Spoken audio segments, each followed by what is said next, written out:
ಆಕಾಶವಾಣಿ ಮಡಿಕೇರಿ.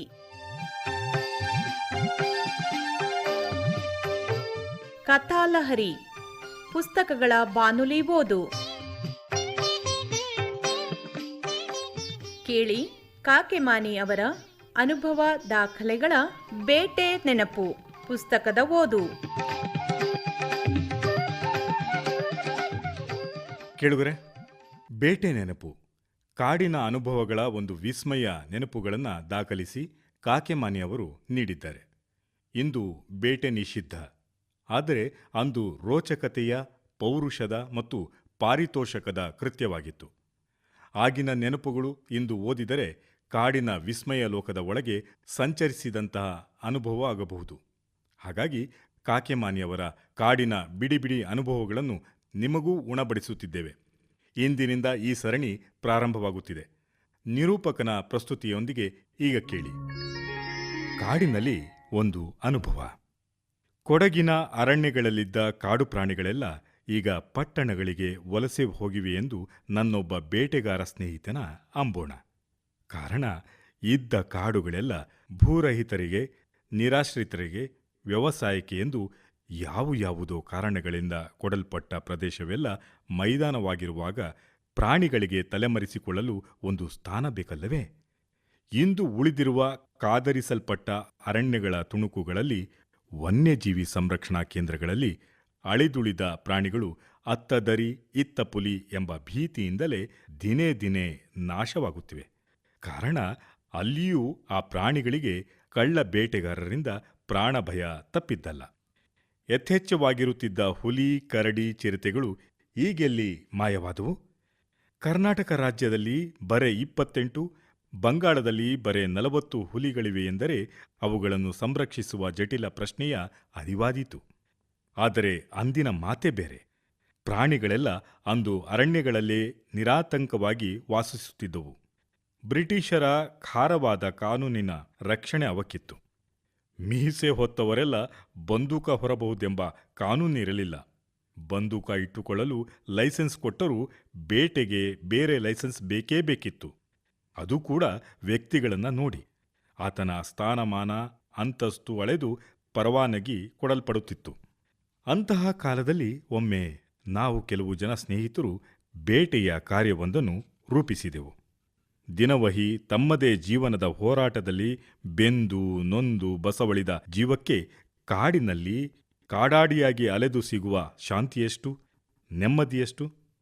ಆಧುನಿಕತೆಯ ಸೋಗಿನ ಸೊಲ್ಲಿಲ್ಲದ ಪ್ರಕೃತಿಯ ಮಡಿಲಲ್ಲಿ ಎಲ್ಲವನ್ನೂ ಮರೆಸುವ ಯಕ್ಷಿಣೀ ವಿದ್ಯೆಯಿದೆ ಎಂದು ಎಲ್ಲ ಬೇಟೆಗಾರರ ಅನುಭವ. 7 ಮೈಲಿ ಪಯಣಿಸಿ ಒಂದು ನಿಶ್ಚಿತ ಸ್ಥಳ ಸೇರಿದ್ದ ನಾವುಗಳು ಸುಸ್ತಾಗಿದ್ದೆವು.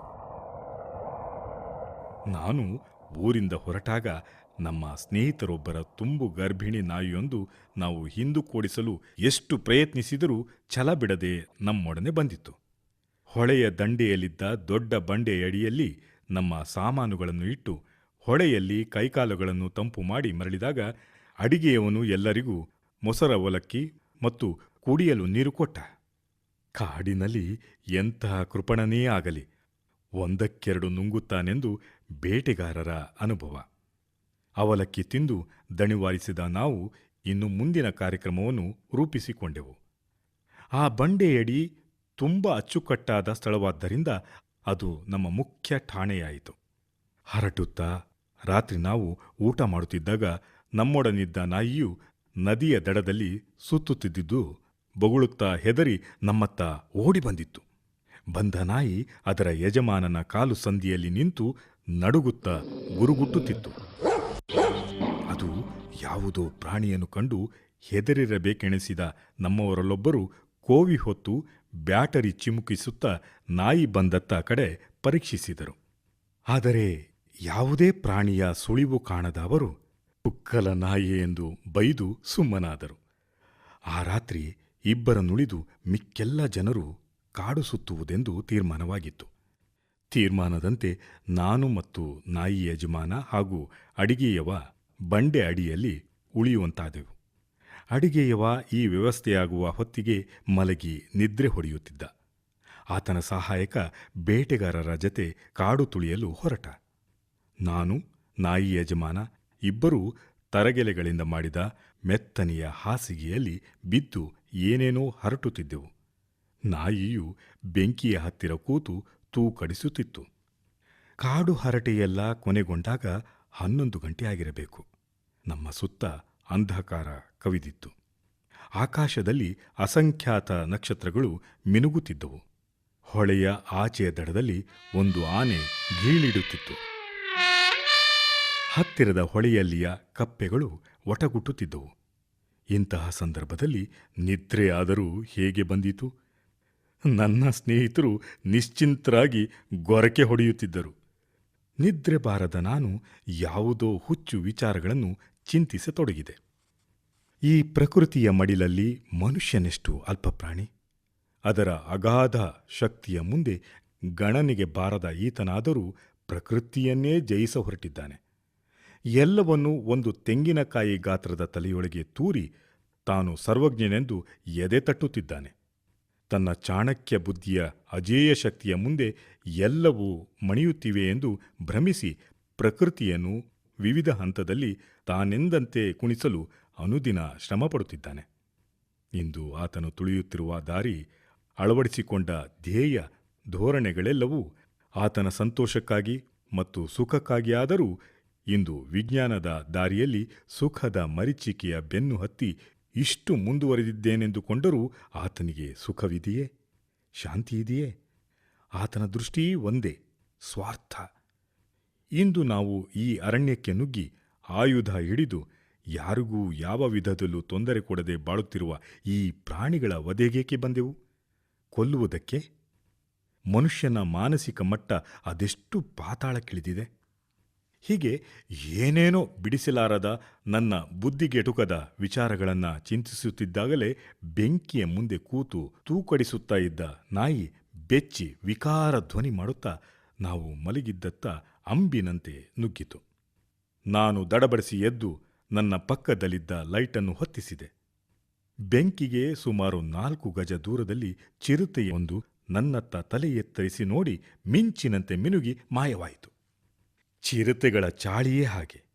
ಅವುಗಳಿಗೆ ನಾಯಿಗಳ ಮಾಂಸವೆಂದರೆ ಅಷ್ಟು ಪ್ರೀತಿ.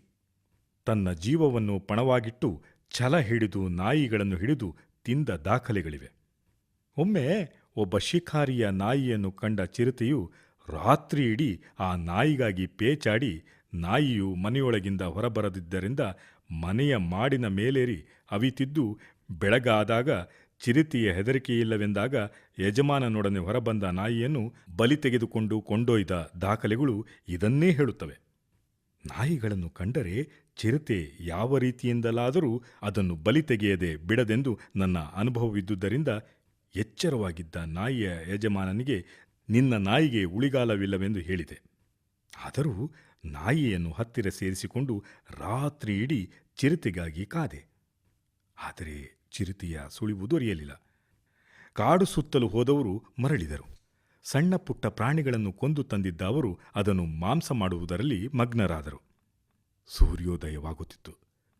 ರಾತ್ರಿಯ ಗಂಭೀರ ವಾತಾವರಣ ಹೋಗಿ ಎಲ್ಲೆಲ್ಲೂ ನವಚೇತನ ಹೊರಹೊಮ್ಮಿತು. ಒಂದು ಹಿಂಡು ಆನೆಗಳು ಹೊಳೆಯೊಳಕ್ಕಿಳಿದು ಜಲಕ್ರೀಡೆಯಾಡುತ್ತಿದ್ದವು. ಆ ದಿವಸದ ಕಾರ್ಯಕ್ರಮದಂತೆ ಅನೇಕ ಸ್ಥಳಗಳನ್ನು ಸುತ್ತಿದೆವು. ಹೊಳೆಯಲ್ಲಿ ಮೀನುಗಳಿಗೆ ಗುಂಡಿಕ್ಕಿದೆವು. ಸಂಜೆ ಸಮೀಪಿಸಿತ್ತು. ಆಗ ನನಗೊಂದು ಉಪಾಯ ಮಿಂಚಿನಂತೆ ಹೊಳೆಯಿತು. ಹೇಗಿದ್ದರೂ ನಾವು ಹೋಗುವುದರೊಳಗೆ ನಾಯಿಯನ್ನು ಚಿರತೆ ಮುಗಿಸದೇ ಬಿಡದು. ಆದುದರಿಂದ ನಾಯಿಯನ್ನು ಮರಕ್ಕೆ ಕಟ್ಟಿ ಅವಿತುಕೊಂಡು ಚಿರತೆಯನ್ನು ಆಕರ್ಷಿಸಿ ಅದಕ್ಕೆ ಗುಂಡಿಕ್ಕಬಾರದೆ? ನನ್ನ ಯೋಜನೆ ಸಿದ್ಧವಾಯಿತು. ನಾವು ವಸತಿ ಹೂಡಿದ ಸ್ಥಳದಿಂದ ಸುಮಾರು 200 ಗಜ ದೂರದಲ್ಲಿ ನಾಯಿಯನ್ನು ಮರಕ್ಕೆ ಕಟ್ಟಿಹಾಕಿ ಸರಿಯಾದ ಸ್ಥಳದಲ್ಲಿ ಕೂತು ಚಿರತೆಗಾಗಿ ಕಾದೆ. ಚಿರತೆಗೆ ಗುಂಡಿಕ್ಕುವುದು ಸುಲಭದ ಕೆಲಸವಲ್ಲ. ಅದರಷ್ಟು ಸೂಕ್ಷ್ಮವಾದ ಪ್ರಾಣಿ ಕಾಡಿನಲ್ಲಿ ಮತ್ತೊಂದಿಲ್ಲ. ಅದರ ಕಣ್ಣು ಎಷ್ಟು ಚುರುಕಿದೆಯೋ ಅಷ್ಟೇ ಅದರ ಕೈಕಾಲುಗಳು. ಎಂತಹ ತರಗೆಲೆಗಳ ರಾಶಿಯೇ ಬಿದ್ದಿರಲಿ, ಅದರ ಮೇಲೂ ಶಬ್ದವಾಗದಂತೆ ನಡೆಯುವ ಚಮತ್ಕಾರ ಅದಕ್ಕುಂಟು. ಚಿರತೆಗೆ ಸ್ವಲ್ಪ ಸಂಶಯ ಬಂದರೂ ತನ್ನ ದಿಕ್ಕನ್ನೇ ಬದಲಾಯಿಸುತ್ತದೆ. ನಾಯಿಯು ನಮ್ಮವರಾರನ್ನೂ ಕಾಣದ್ದರಿಂದ ಬಾಯಿ ಬಡಿದುಕೊಳ್ಳುತ್ತಿತ್ತು. ನಾನು ಮರೆಯಲ್ಲಿ ಕೂತು ಚಿರತೆಯನ್ನು ನಿರೀಕ್ಷಿಸುತ್ತಿದ್ದೆ. ನನ್ನ ಸ್ನೇಹಿತರು ಬೇಕಂತಲೇ ದೊಡ್ಡದಾಗಿ ಹರಟೆ ಕೊಚ್ಚುತ್ತಿದ್ದರು. ನಾಯಿಯು ಉಚ್ಚ ಕಂಠದಿಂದ ಬಾಯಿ ಬಡಿದು ಶಕ್ತಿ ಮೀರಿ ತನ್ನ ಕಟ್ಟನ್ನು ಬಿಡಿಸಲು ಪ್ರಯತ್ನಿಸುತ್ತಿತ್ತು. ನಾಯಿಯ ರಂಪದಿಂದ ಚಿರತೆಯು ಆಕರ್ಷಿಸಲ್ಪಟ್ಟಿತು. ಚಿರತೆಯು ಯಾವುದೇ ಆತಂಕವಿಲ್ಲದೆ ಜಿಗಿದು ನಾಯಿಯತ್ತ ಓಡಿ ಬರುವುದನ್ನು ನಾನು ದೂರದಿಂದಲೇ ಕಂಡೆ. ನಾಯಿಯನ್ನು ಸಮೀಪಿಸುವುದರ ಒಳಗೆ ಚಿರತೆಯನ್ನು ಮುಗಿಸಬೇಕೆಂದು ನನ್ನ ಯೋಜನೆಯಿತ್ತು. ಅಷ್ಟು ಹೊತ್ತು ರಂಪವೆಬ್ಬಿಸಿದ ನಾಯಿ ಚಿರತೆಯನ್ನು ಕಂಡ ಕೂಡಲೇ ನೆಲಕ್ಕೊತ್ತಿ ಮಲಗಿಕೊಂಡು ಆದಷ್ಟು ತನ್ನ ಶರೀರವನ್ನು ಬಚ್ಚಿಡತೊಡಗಿತು. ಚಿರತೆಯು ಕೂಡ ಸುಮಾರು 15 ಗಜ ದೂರದಲ್ಲಿ ತನ್ನ ಹೊಟ್ಟೆಯ ಮೇಲೆ ಮಲಗಿ ನಾಯಿಯನ್ನು ತಲೆ ಎತ್ತಿ ದಿಟ್ಟಿಸಿತು. ಇಲ್ಲಿ ಏನಾದರೂ ಕೃತ್ರಿಮ ಇರಬಹುದೇ ಎಂದು ಶಂಕಿಸುತ್ತಿತ್ತು. ನನಗೆ ಈಗ ಮಾತ್ರ ಒಳ್ಳೆಯ ಸುಸಂಧಿಯಾಗಿತ್ತು. ಚಿರತೆಯ ತಲೆಗೆ ಗುರಿಯಿಟ್ಟು ಬಂದೂಕ ಸಿಡಿಸಿದೆ. ಆದರೆ ನಾನೆಂದೂ ಕನಸು ಮನಸ್ಸಿನಲ್ಲಿ ನೆನೆಸದ ಒಂದು ಕೃತ್ಯ ಆಗ ನಡೆದೇ ಹೋಯಿತು. ತಲೆಗೆ ಬಡಿದ ಗುಂಡಿನಿಂದ ರೋಷಗೊಂಡ ಚಿರತೆ ಒಂದೇ ನೆಗೆತಕ್ಕೆ ನಾಯಿಯ ಮೇಲೆ ಬಿತ್ತು. ಕಣ್ಮುಚ್ಚಿ ತೆರೆಯುವುದರ ಒಳಗೆ ನಾಯಿಯ ತಲೆಯನ್ನು ಕಚ್ಚಿ ರೌದ್ರಾವೇಶದಿಂದ ಎಳೆಯಿತು. ನಾಯಿಯನ್ನು ಕಟ್ಟಿದ್ದ ಹಗ್ಗವೂ ತುಂಡಾಯಿತು. ನಾಯಿಯು ಚಿರತೆಯ ಬಾಯಲ್ಲಿ ಸಿಕ್ಕಿ ವಿಲೆವಿಲಿ ಒದ್ದಾಡತೊಡಗಿತು. ಚಿರತೆಯು ಗುಂಡಿನ ಉರಿಯಿಂದ ನಾಯಿಯನ್ನು ಕಚ್ಚಿ ಹಿಡಿದು ಜಾಡಿಸಿ ನೆಲಕ್ಕೊರಗಿತು. ತುಂಬು ಗರ್ಭಿಣಿಯಾಗಿದ್ದ ನಾಯಿಯ ಹೊಟ್ಟೆಯಿಂದ 2 ಮರಿಗಳು ಅನಾಯಾಸವಾಗಿ ಹೊರಬಂದವು. ಜೀವ ತುಂಬಿದ್ದ ಮರಿಗಳು ಅಕಾಲ ಪ್ರಸವದಿಂದ ಹೊರಬಂದ ದೃಶ್ಯ ನನ್ನ ಎದೆಗೆ ನಾನೇ ಬಡಿದುಕೊಳ್ಳುವಂತೆ ಮಾಡಿತು. ಗುಂಡಿನ ಶಬ್ದವನ್ನು ಕೇಳಿ ಆಕರ್ಷಿತರಾದ ನನ್ನ ಸ್ನೇಹಿತರು ಅಲ್ಲಿ ಬಂದು ನೆರೆದಾಗ ನಾನು ಈ ದೃಶ್ಯದಿಂದ ಮರಗಟ್ಟಿದ್ದವನಾಗಿದ್ದೆ. ಕಾರ್ಯ ಮಿಂಚಿತ್ತು. ನಮ್ಮಿಂದ ಯಾವುದೇ ಸಹಾಯವನ್ನು ಆ ಮರಿಗಳಿಗೆ ಕೊಡುವಂತಿರಲಿಲ್ಲ. ನಾನು ಈ ವಿಪರೀತವಾಗುವುದೆಂಬ ಕಲ್ಪನೆಯನ್ನೂ ಮಾಡಿರಲಿಲ್ಲ. ಚಿರತೆಯನ್ನು ಸ್ನೇಹಿತರು ಹೊತ್ತರು. ನಾಯಿಯ ಛಿದ್ರವಾಗಿ ಬಿದ್ದಿದ್ದ ದೇಹ, ಹತ್ತಿರದಲ್ಲೇ ಉರುಳಿ ಬಿದ್ದಿದ್ದ ನಾಯಿ ಮರಿಗಳನ್ನು ಅಲ್ಲೇ ಬಿಟ್ಟು ಏನೂ ಮಹತ್ತರವಾದ ವಿಷಯ ನಡೆಯದಂತೆ ಅವರೆಲ್ಲ ನಡೆದರು.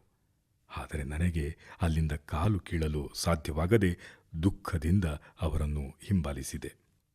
ಹೊಳೆಯ ಮರಳದಂಡೆಯ ಮೇಲೆ ಬಿದ್ದಿದ್ದ ಚಿರತೆಯ ಹೊಟ್ಟೆಯು ಉಬ್ಬಿತ್ತು. ನನ್ನ ಬೇಟೆಗಾರ ಸ್ನೇಹಿತರೊಬ್ಬರು ಅದನ್ನು ಮುಟ್ಟಿ ಚಿರತೆಯು ಗರ್ಭಿಣಿ ಎಂದು ಹೇಳಿದಾಗ ನಾನು ಆತ್ಮಹತ್ಯೆ ಮಾಡಿಕೊಳ್ಳಲೇ ಎನಿಸಿತು. ಅದರ ಚರ್ಮ ಸುಲಿದಾಗ ಇನ್ನೂ ರೂಪ ತಾಳದಿದ್ದ 2 ಮರಿಗಳು ಅದರ ಹೊಟ್ಟೆಯಿಂದ ಹೊರಬಿದ್ದವು. ಮನುಷ್ಯನು ತನ್ನ ಬುದ್ಧಿಶಕ್ತಿಯನ್ನು ನಂಬಿ ಏನೋ ಪವಾಡ ಸಾಧಿಸಲು ಹೊರಡುತ್ತಾನೆ.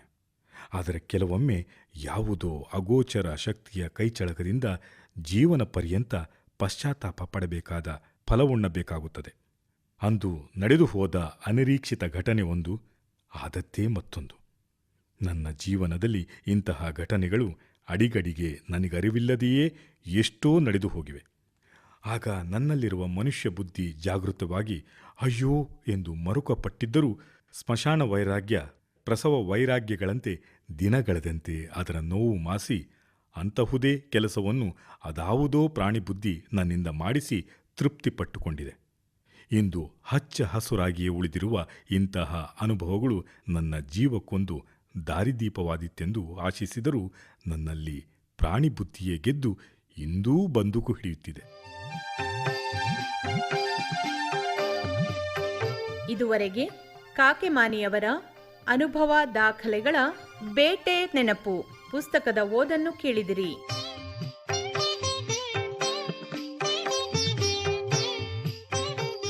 ಪ್ರಸ್ತುತಿ ಜಿ ಶಾಂತಕುಮಾರ್. ಕಥಾಲಹರಿ ಪುಸ್ತಕಗಳ ಬಾನುಲಿ ಓದು ಪ್ರಸಾರವಾಯಿತು.